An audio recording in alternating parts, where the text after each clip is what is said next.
Hello and welcome along to this webinar from Edie. Thank you so much for taking the time out of your day to tune in this afternoon. I'm Edie's Deputy Editor, Sarah George, and it's great to be chairing this afternoon's online masterclass session for you all, which we are hosting in association with JRP Solutions. We're hosting this session to fill you in on everything you need to know about preparing your organisation for its obligations under the third phase of the UK Government's Energy Savings Opportunity Scheme, commonly known as ESOS Phase 3 for short, after a number of updates were made to the scheme earlier this year.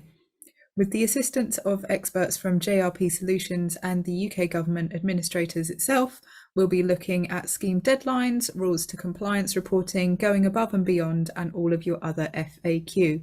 We do hope to answer all of your key questions about this scheme in this session. So before we get into all of this information, I have some quick housekeeping notes to run through. First of all is on timings. This is a 45-minute session and will run through to 1:45 p.m. British summer time. We have two presentations, one from the Government's Department for Energy Security and Net Zero and one from our partner JRP Solutions. There will then be some time at the end to put your questions to both of our presenters live on air. In the interest of time, we're going to do all of our questions at once in this final part of the session, but you can use the Q&A function on this platform to submit your questions at any point and vote up your favourite questions from other people too. This session is being recorded, so don't worry too much about rushing to take notes. You'll be emailed a recording after the session has finished, and we'll also list some information on access on demand on our website. We have a lot of ground to cover and only 45 minutes to do that in. So without further ado, it's great to introduce our first guest presenter, who you can see on the screen. I have Gary Shanahan, who is the Head of Business and Industrial Energy Efficiency, Tax and Reporting at the Department for Energy Security and Net Zero. So thank you very much for joining, Gary. I can see you on the screen, so I know we've got your mic and webcam. I understand you've also got some slides for your presentation. Yeah, afternoon all, and yes, definitely great to see such interest in ESOS, and thanks to the organisers for fitting it nicely in the cricket interval at the kind of Ashes test to maximise participation. So yeah, happy if someone can put the slides up and we'll kick off. Great, I'm sure that was pre-planned. Well, I'll hand over to you, Gary, for our first presentation of the afternoon. Thank you. Yeah, let's move on to the next slide, partly because I'm conscious we don't have long in terms of so I guess a bit of background to ESOS and kind of what it is and what it's trying to achieve and who should be participants in the scheme. So ESOS applies to any large UK business. The legislation actually says undertaking that employs either 250 or more people, FTEs, or has an annual turnover greater than £44 million and an annual balance sheet over 38 million. And I guess for those of you that have been in ESOS in previous phases, you know that slightly changed because the original thresholds were set out in euros, but for this phase are now in pound sterling. But also to be aware that it also applies to organisations that are in the same corporate group as at least one large business. It was introduced in 2014, partly to address kind of key barriers to energy efficiency that were kind of flagged in the UK government's energy efficiency strategy that was published in 2012, particularly access to tailored information on energy saving opportunities, but also kind of issues around business salience of energy efficiency, particularly at the board level. It also kind of acted in allowing the UK to meet an obligation under the Energy Efficiency Directive. And what they're looking to achieve is to identify cost-effective energy efficiency savings from the energy businesses are responsible for across their buildings, industrial processes and transport, and to look at both measures that can be introduced, energy efficiency measures, but also opportunities for things such as behaviour change or improved energy management. rather than just being about energy efficiency measures themselves. Next slide, please. So we're currently in what's known as phase 3 of the scheme. And I guess it allowed us to look at what had been achieved in the first 2 phases, but also to look at ways to kind of reflect any findings that came out of significant evaluation of those previous phases. So we published that evaluation at the link set out here, and also published on a consultation on plans to strengthen the scheme in 2021. And government has set out in the government response that was published about a year ago the changes that we would make in response to the consultation responses, but they were subject to legislation, timetable and scrutiny. But one thing that we weren't doing was changing the eligibility criteria. So those people that met the thresholds on the 31st December 2022 are required to comply in this phase. Next phase. Next slide, please. So there are a number of things that came out of the evaluation, and on which we, in the consultation, broke them down into, I guess, 4 areas that we sought views on. One was in setting stronger standards for ESOS, both in terms of the minimum requirements, but also looking at opportunities. For example, on de minimis, we were conscious that 10% of energy that was subject to the de minimis on, so may not be subject to audit, was quite a lot for some organizations, and meant some significant opportunities were being left out. And for us, actually moving down to 5% still gave the opportunity to kind of leave out those areas that might be disproportionate to audit, but still allow you to look at areas that hadn't been included in previous audits. And for some organizations, for example, allowed them to start to look at issues around transport for the first time, which may have been left out previously. We're also conscious in terms of the quality of audits, and certainly some of the findings by the Environment Agency, where some significant proportion of organizations weren't meeting the minimum standards that when they were audited. So there were needs to improve the quality of the audits in terms of allowing businesses to have better information, and to allow that to be shared in a more consistent way with, for example, other parts of the group, and also to look at ways that you might consider taking forward the outcome of ESOS. We're also conscious and sought views on the interplay between net zero and energy efficiency, and we're conscious that there are some options that are looked through an energy efficiency lens that may not necessarily also meet our objectives on decarbonisation. So one of the things that we've done is work on a net zero standard, and I'll say something more about that in a minute. But we're also conscious of time, so saw that as something that was more for the next phase of ESOS rather than this one.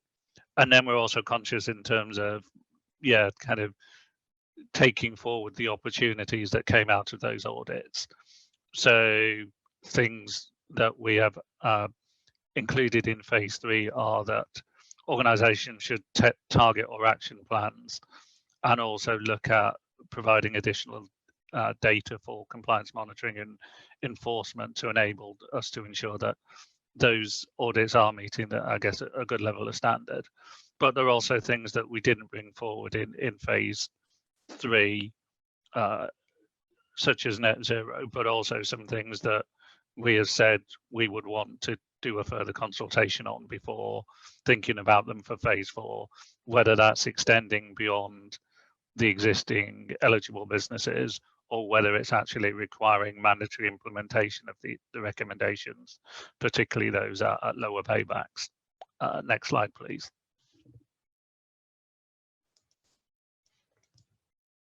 So this slide gives a kind of brief view of how will the changes be implemented. So I've mentioned that we're waiting for the legislation to kind of enable the implementation. So, and we expect that should be in the autumn. So we will provide updated guidance that will be published following the laying of the statutory instrument. And I'll go and say something about timing in a minute. We are looking at standardizing the information that's provided and have put something out in terms of, for example, templates, and we're also doing some work on updating the website to allow it to be a modern, accessible and user-friendly digital solution that kind of updates on what we currently have. And then, as I mentioned, the British Standards Institute have done some work on public consultation on the net zero standard for audits, and that's something that should appear later in the year. But as I said, is something that we're thinking about as mandatory for phase 4 rather than required in phase 3. Next slide, please. Conscious I don't have long. So, as I said, we're waiting for the legislation to go through Parliament.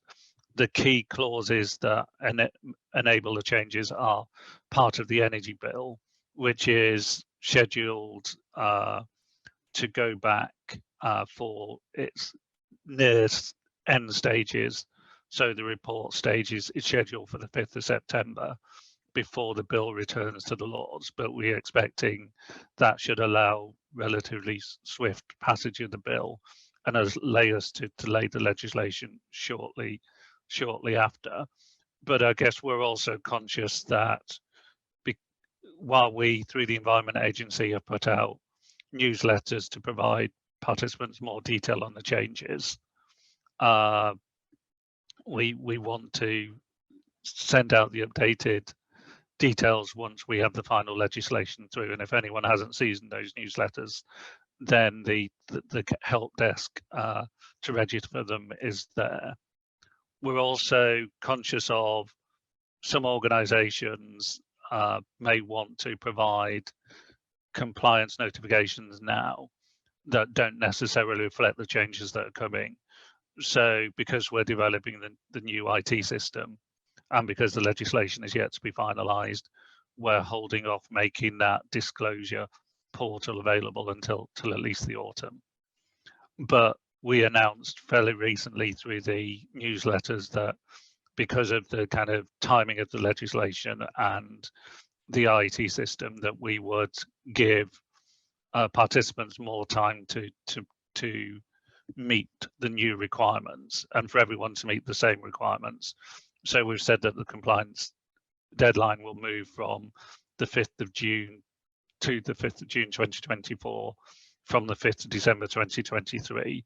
That doesn't mean all things and all deadlines will change in the current ESOS. So as I said, the qualification date won't change and the date for calculating the total energy consumption and significant energy consumption won't change. So still needs to include the qualification date.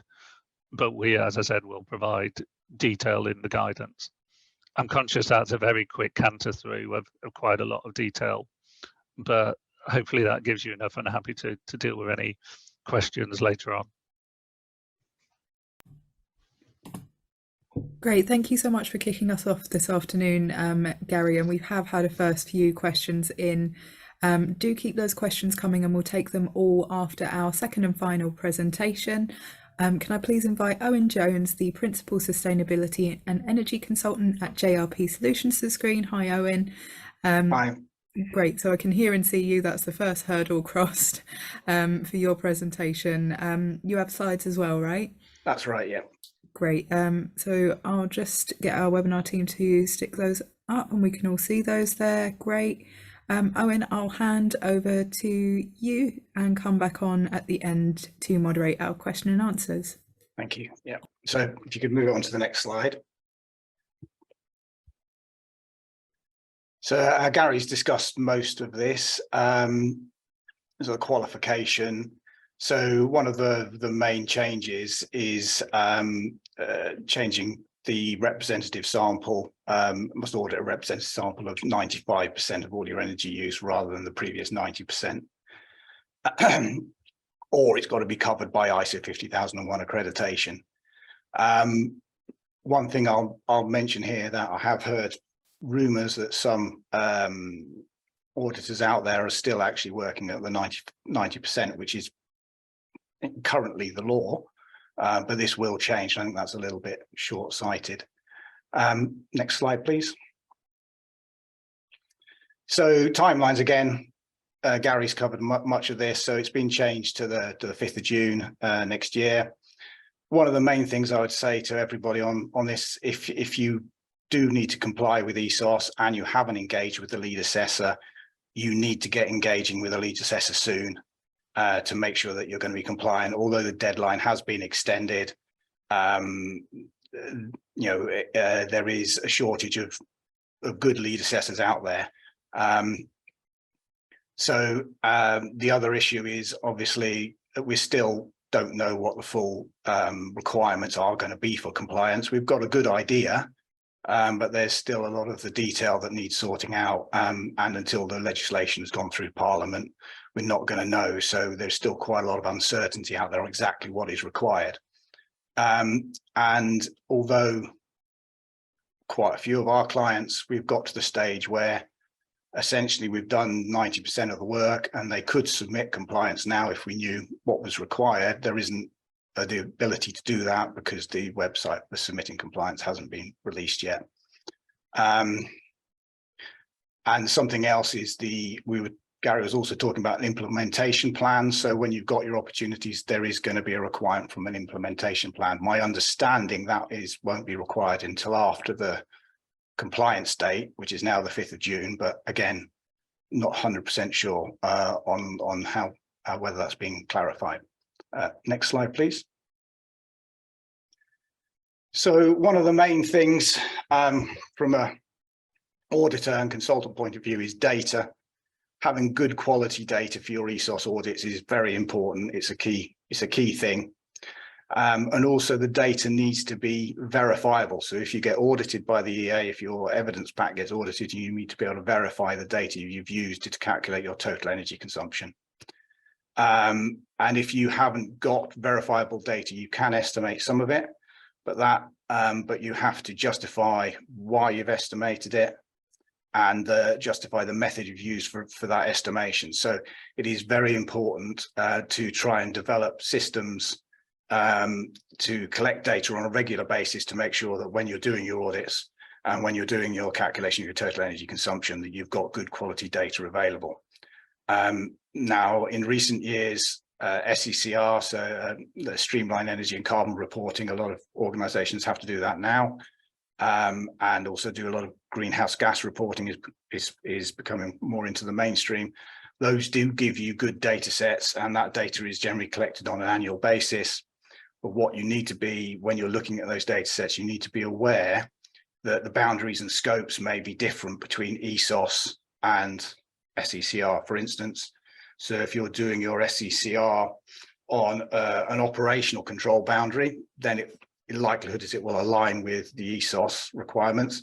If you're doing it on a financial control boundary, then it may not align. So you need to be careful of those type of things and issues. Another issue we have with data is companies understanding or organizations understanding their organizational structure. So that's something that you should be looking at and making sure, including all of the entities within your organization within the UK, including other companies that have the same overseas parent. Another thing that's going to be required is collection of company numbers and SIC codes as well. That's likely to be required for compliance. Energy metrics, that again is something that should have been done previous ESOSs, but wasn't a requirement. It is going to be a requirement now, and it's thinking about what's the best metric to use to to measure your energy efficiency going forwards.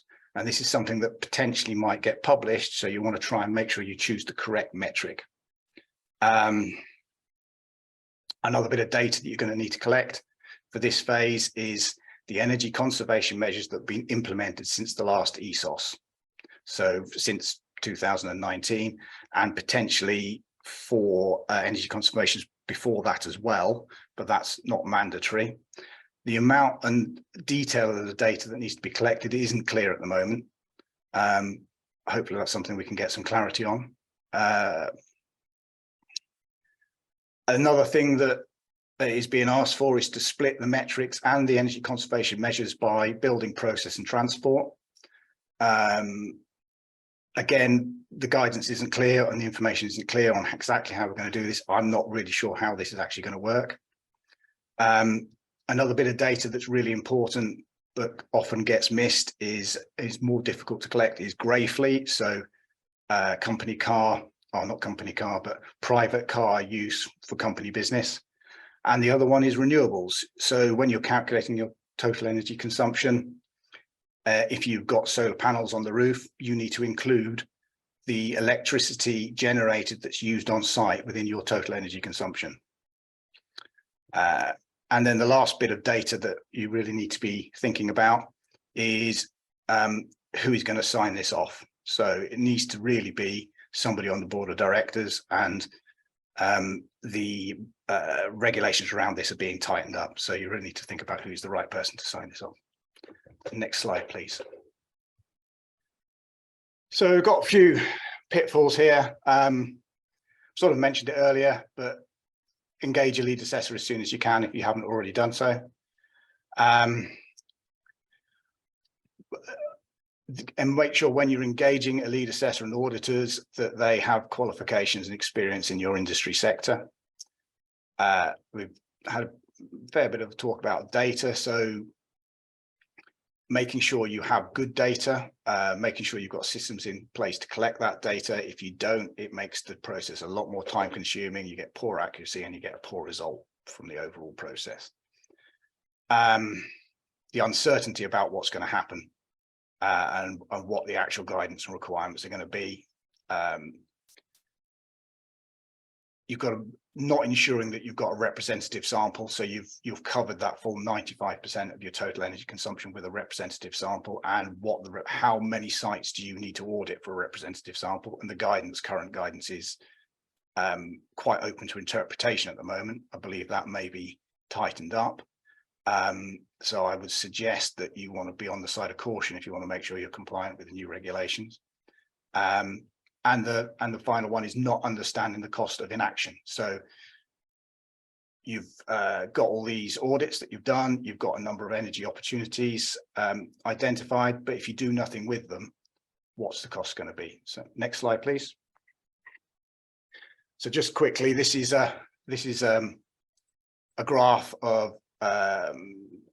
Energy Bridge, basically, which shows the impact of inaction on the opportunities. This is based from a phase 2 audit or series of audits we did for a client. And here you can see that the orange bars are the consumption with implementing the measures that have been identified, and the blue bar isn't. So for not taking any action, you're basically going to consume on this basis 70 million more kilowatt hours. So next slide, please. And this is the same when looking at costs, and this is based on forecast costs from 2019. So the cost difference would actually be quite a lot higher based on current unit prices. And that's saying that basically, if you don't act on these opportunities, it will cost you £4 million in 5 years. And that's £4 million off the bottom line. Okay, next slide, please. So getting the most of ESOS. So I would suggest you want to be commissioning some people or getting the audits done if you're doing them internally as soon as you can. Sooner you get the audits, the sooner you can start looking at the opportunities and start implementing those opportunities and saving money and carbon emissions and reducing your carbon emissions. So trying to get the audits done as soon as you can and acting on them. As I've mentioned earlier, making sure that you're using auditors and a lead assessor who's got knowledge in your business or sector.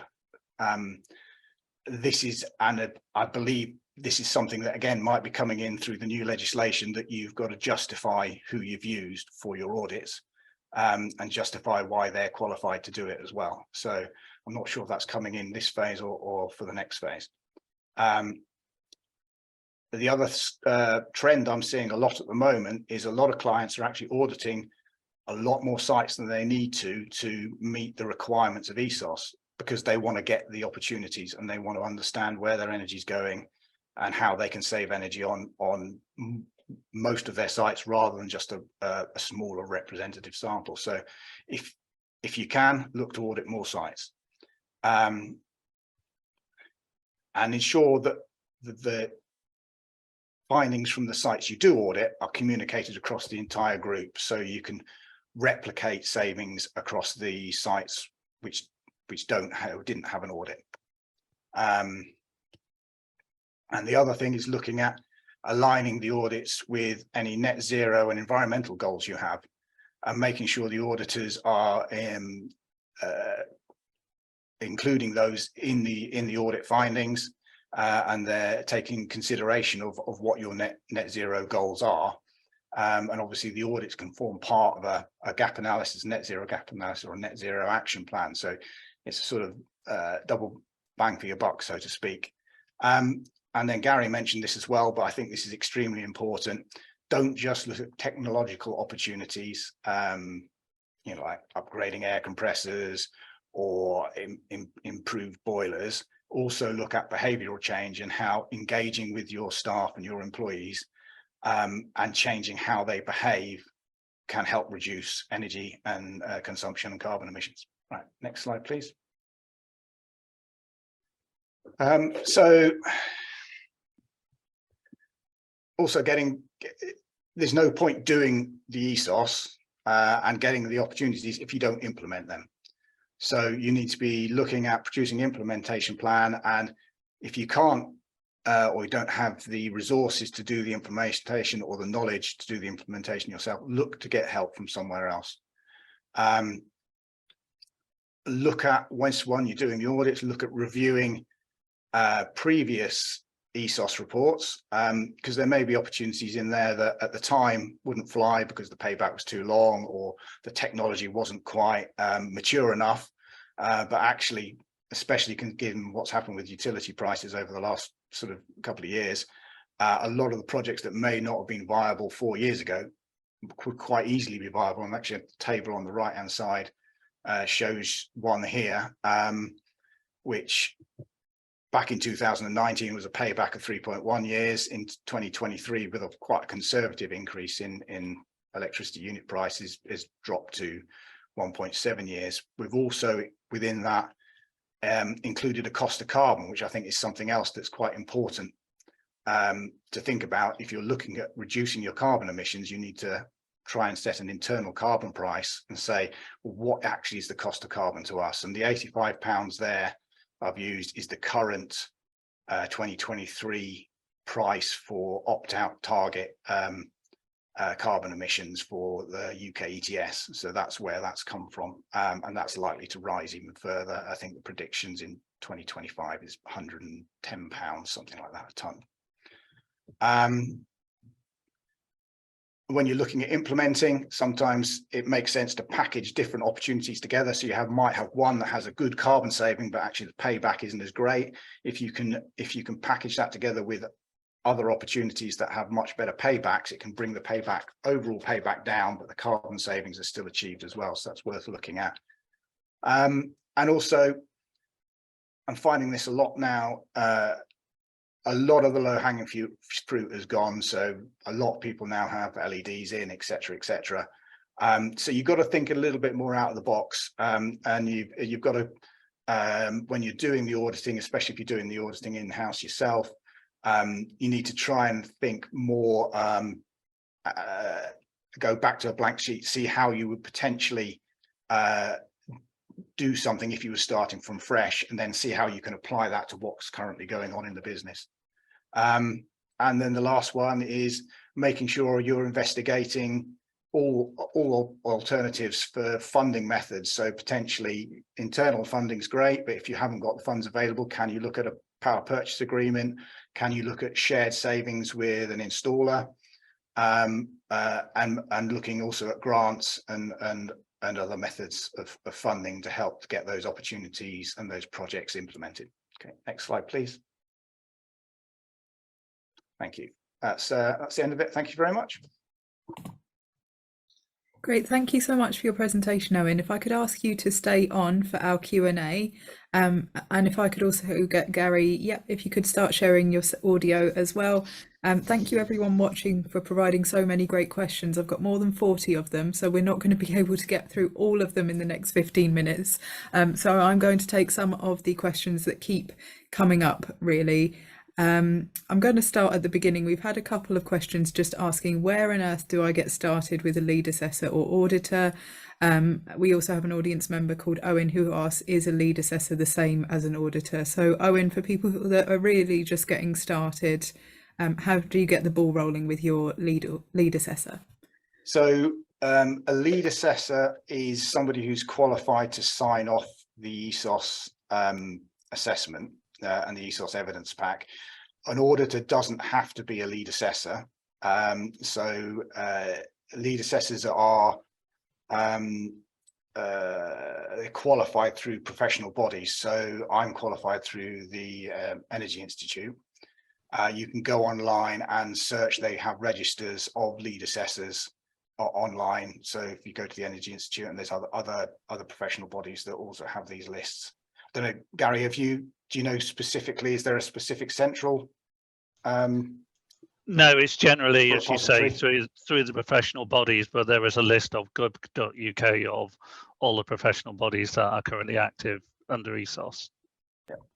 But it may be worth having a kind of direct dialogue with the professional bodies, particularly if, for example, you have quite a bespoke kind of request in terms of your organization is looking for specialized skills. So it may be worth actually having that dialogue with them. But I think it's certainly something we're thinking about. Could there be a register that kind of was more searchable? Got it. And similarly, we had a question asking about timing. So should people start to contact a lead assessor and or auditor before the guidance is out in full, Gary, is a question that we've had. I think yes, partly because we, I guess, have put out through the newsletters the key elements in terms of what is required, in terms of, for example, these are the key elements that would be part of your report that you need to provide to the Environment Agency. So a lot of that is already out there, and quite a lot doesn't change from, I guess, phase 3. I think I'll probably pick up the question about why haven't we waited till phase 4 at the same time. I think we're conscious, the findings that we got from the evaluation, as well as, you know, some of the challenges for affordability on businesses, meant that we thought it was the right time to introduce these changes now. We announced them a year ago, so they've already, been on gov.uk in terms of the approach that we're taking, and we didn't want to wait till 2027 before, the recommendations found their way to the boardroom to be kind of looked at and considered. So I think we were conscious of the need to act now and bring those changes in. But we're also recognised in terms of things like net zero audits that there are some quite, that's probably a more significant change than disclosing more of what should already have been in your evidence pack, or kind of increasing the de minimis. Remember also that the de minimis is not thou shalt hit 90% exactly. It's, you should do at least 90%, and we're just saying now that should be at least 95% of your total energy consumption. So I think we're conscious of the need to act now, but also we held off in terms of some of the more significant changes like net zero as well as, you know, extending it beyond the current large businesses and their corporate groups, and to something beyond this phase.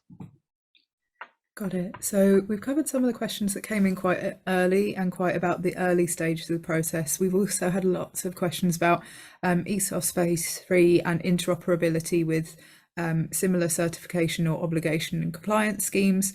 By far the most common one in the chat, with I think 8 or so questions, is about the overlap, if any, between ESOS and ISO 5001.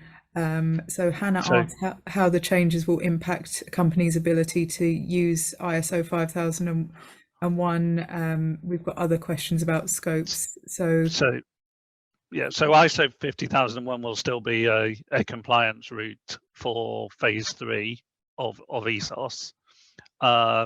You may, in terms of the information that you collect as part of ISO 50001, be required to include that in the report that you send to the Environment Agency, but ISO 50001 will continue to be a compliance route. I think for phase 4, I think I'd spotted some questions around how that linked in with a new net zero PAS standard. I think that's something that we're working through, because we're conscious that ISO 50001 is an energy management system, so it doesn't necessarily cover net zero. So there may be some elements that you may need to do a top up on top of ISO 50001 to ensure that it gives due regard to net zero in kind of taking forward any recommendations. But that's a phase 4 issue rather than a phase 3 issue.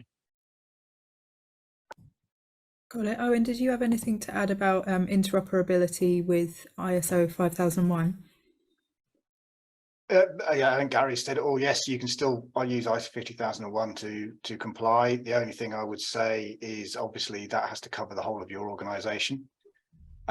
So the ISO 50001 if it only covers certain parts of your organization, you may need to do some audits on the bits of the organization that aren't covered. And obviously with the increase in de minimis, it may have been in phase 2 that other parts of the organization fell under 10%.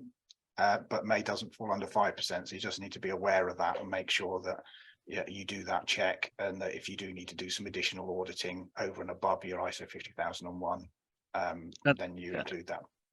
And just to add that we will, as part of, I guess, the compliance notification, require you to set out how much of the total energy consumption fits in different categories. So if you've used, you know, audits, ISO 50001, display energy certificates and Green Deal assessments, you would need to kind of set out, as Owen says, how does that map across energy use if it doesn't cover the 100%.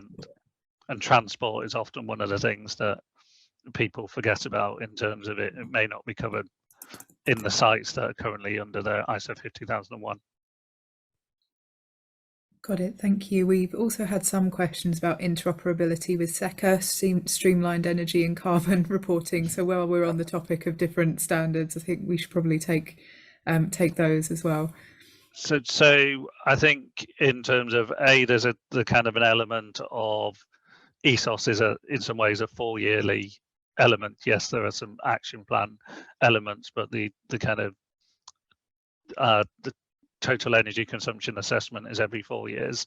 SECR obviously operates on an annual basis, and the kind of qualification are slightly different in terms of one links to, I guess, the requirements under the UK Companies Act, whereas ESOS is a bit wider in terms of undertakings that operate in the UK. I think in certainly developing the IT system, we are looking at, you know, for example, when you do your SECR report on the energy efficiency action you have taken in the last 12 months covered by the reporting period, could you effectively bring across that information from your SECR or ESOS report, or vice versa? But they're in some ways separate legislation, so that you still need to meet the requirements for both. But we're certainly keen to look at the opportunities for, I guess, streamlining and synergies in terms of the different information, and likewise in terms of EPCs and energy performance certificates, etc. Conscious that ESOS is wider than just buildings, and EPCs don't provide, in some ways, an in-use energy reflection. They're more about kind of what measures you put in the building when you kind of have designed it. That makes sense. Yeah, we did actually get a question about EPC, so that's nice to cover that off across as well. Owen, I just want to come to you for some FAQ that we had about the scope of who needs to prepare for ESOS. So we've had a couple of questions in about the employee count. We've had asked about what to do if your business is multinational, what bits have to be in the UK for you to need to do ESOS work, and what do we do about counting volunteers or part-time staff? I've been asked by someone else in the chat. Yeah, it can get quite complicated. Basically, it's the average number of employees over the reference period that you've chosen, or over the reporting period that you've chosen. So if you have a seasonal business that has 50 employees during the winter and 600 employees during the summer, you need to average that over a 12-month period to get your total number of employees. With part-time staff, they count as one employee. So part-time, there isn't any reduction for saying somebody only works 2 days a week, so they're only 2/5 of an employee. They all count as a total employee. When you start looking at operations overseas, generally aren't included, but there are some rules that are a little bit different depending on what the operation is, etc. So there's quite a lot of detail to go in. The best thing to be doing is, if you've got a complex situation like that, is contact the Environment Agency help email address and talk them through the exact situation. They should be able to give you guidance, or, as I say, contact a lead assessor who should be able to help you with that specific set of scenarios. Does that? Great, thank you. It's also worth adding that there's kind of, in terms of calculating employee numbers, etc., and qualification, the existing guidance on the Environment Agency part of gov.uk provided a fair amount of detail in terms of some of those questions around 250 FTE and how it's calculated, and also things like smoothing provisions where businesses have moved between medium and large status. Generally there needs to be at least 2 reporting cycles that happens to. So I obviously haven't got time to go into all that detail, but that's kind of one of the things to look at.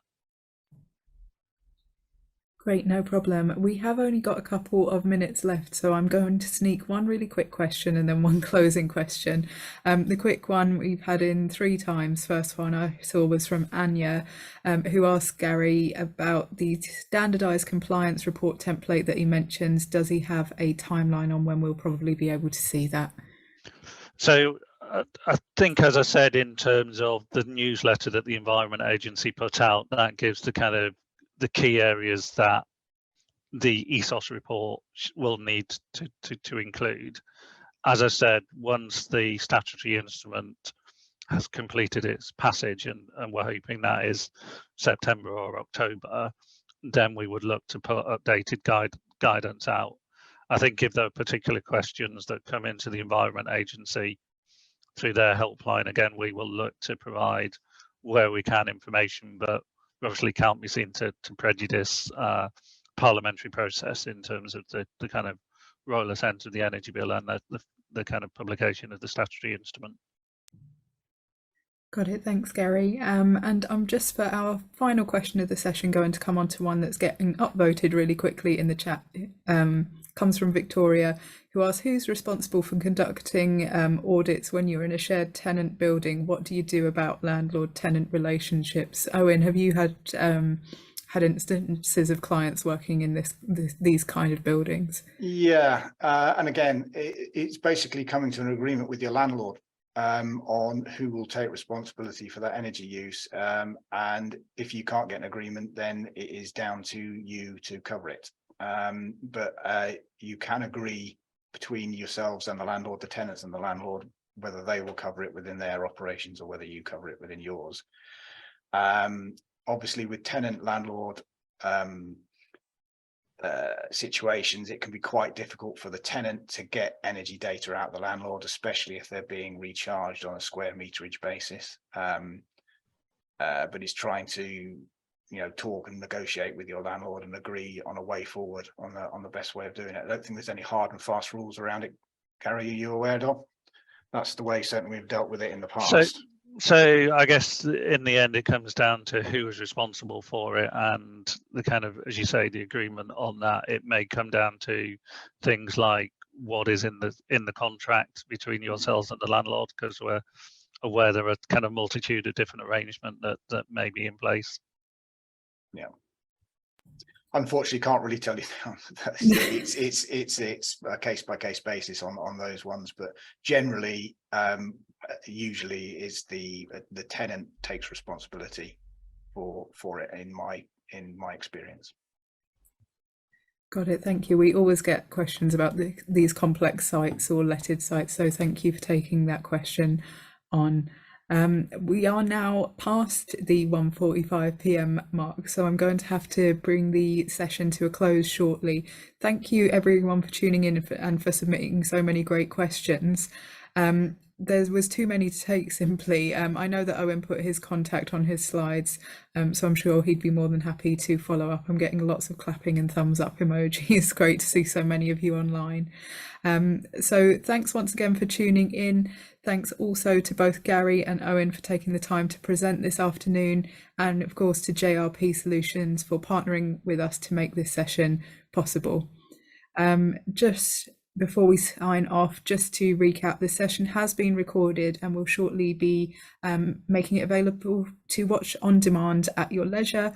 You'll be emailed information on how to do that before the week is out, and we'll also be publishing that information on our homepage. If you know someone who would have benefited from tuning in live, you can share those links with them and they can register to watch retrospectively on demand.